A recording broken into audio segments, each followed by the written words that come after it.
If you had to look at something and say, this is what I would point to you to how I got from starting to here now, what would you say it is? Well, the starting process for me was originally overview knowledge, reading books. That led to seminars. Learned the craft, but not necessarily.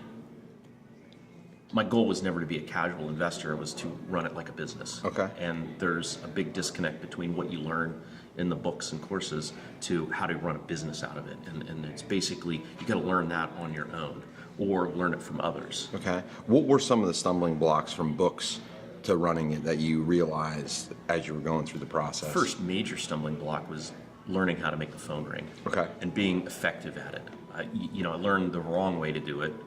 And how to be ineffective, and ultimately learn, from people in the real estate space, was kind of pointed in the direction of somebody that could teach me the marketing, and that sort of was the breakthrough of, once I could get the phone to ring, then I could apply all the techniques that I'd learned.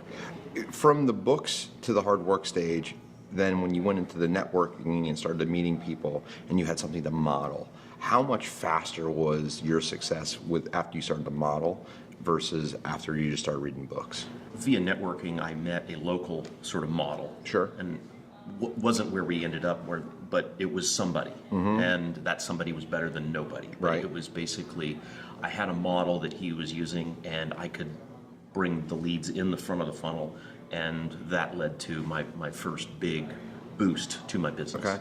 When you met Jack Miller, mm-hmm. what changed? Like, how did when you were in that moment, when you actually met like someone real big and legit, mm-hmm. and they were able to influence your business, what changed from that point to going forward?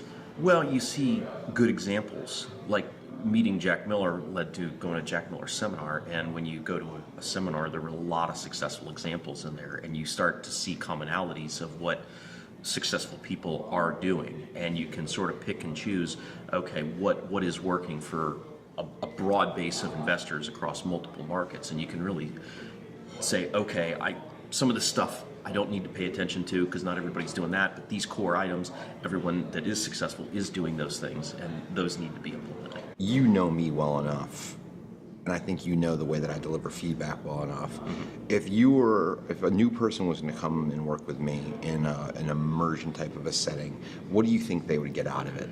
I think the beauty and what I love about you is you're like going through all the books and courses and seminars are great, but to justify the fee, there's usually information overload. Sure. And I think that creates a big disconnect because you never really feel like you go through it.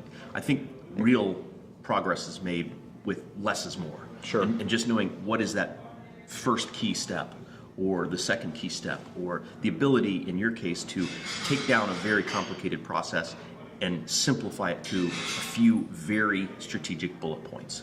And I always like hearing your feedback because I know you do very well. And I've done this business for 15 years, and you're better than anybody in the room of distilling, boom, boom, boom. These are the three important factors, and boom, boom, boom. Here's what you need to get past this hurdle.